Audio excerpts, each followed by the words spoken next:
Hello, and welcome back to the story of Jesus' Last Supper with his disciples. We're going to go back to the start of what had happened at the beginning of that week. Remember when I said that there were people that actually gave one of Jesus' disciples money to turn him in or let them know where they could find him? A man named Judas.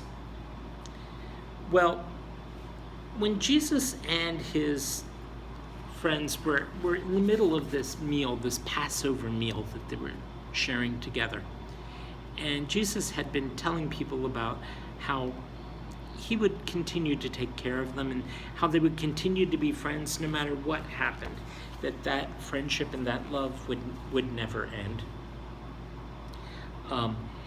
At the same time, he knew that Judas was going to do this very bad thing. And he told all the disciples as they were sitting there that he said, one of you is going to betray me. Betray means turn on, stab somebody in the back, do something that will hurt somebody, somebody being a friend, somebody that is important to you. And every one of those disciples, they looked and they said to Jesus, surely it isn't me, is it? I'm not the one who's going to do that, am I? Every one of them kind of had this idea. They knew Jesus knew what was going on, and they knew he knew a lot of stuff that they never knew, even about them. And they wondered whether, maybe they weren't always the great people that they thought they were. There were times they bragged about how great they were. Two brothers, James and John, they were always bragging about how great they were. And in fact, Jesus gave them a nickname. He called them Sons of Thunder. Sounds like a name for a superhero, right? The Sons of Thunder. Well, they asked, and they sort of knew. He said, it's not me, is it? Sometimes we do question ourselves because we know that, we're capable, if you will. It's possible that we do things that we are not proud of, and we do things that we're ashamed of. That does happen. And they all knew it could be them, but they also knew that they hadn't made plans and they didn't know what was going on. So Jesus said, I'm going to give a sign. He said, the one I give a piece of bread to right now is the one who's going to betray me.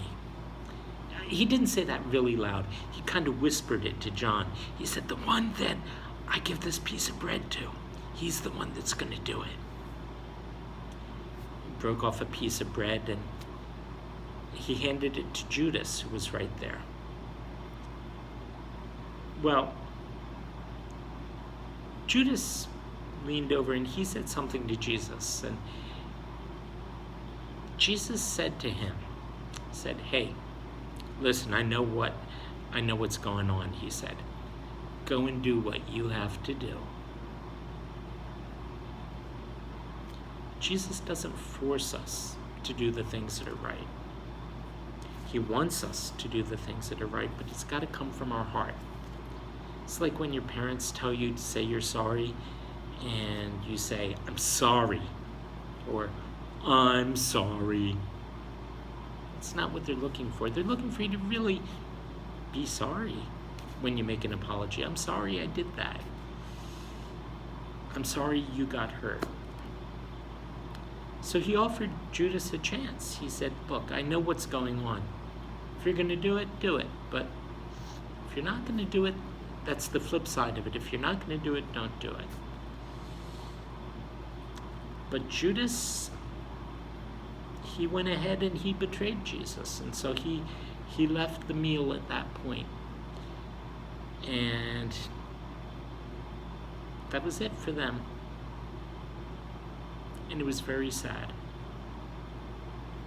And it didn't have to be that way. And that's one of the lessons that came out of that meal. It doesn't always have to be that way. There were things that followed after this night. And we're going to talk about some of those. And they weren't all good, but when Jesus came back after God raised him from the dead, he and some of the others, they made friends again.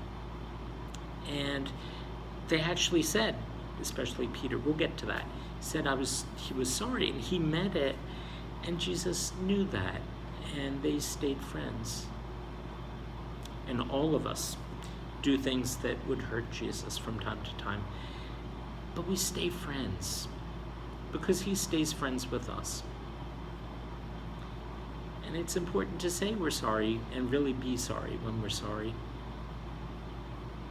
And he always says, okay, let's start over again. Because that's what friends do. They stay friends.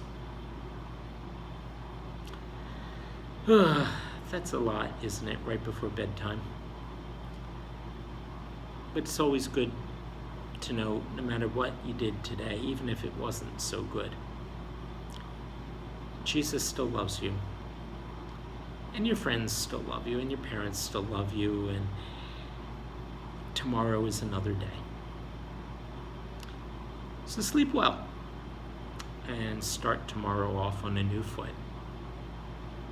Good night.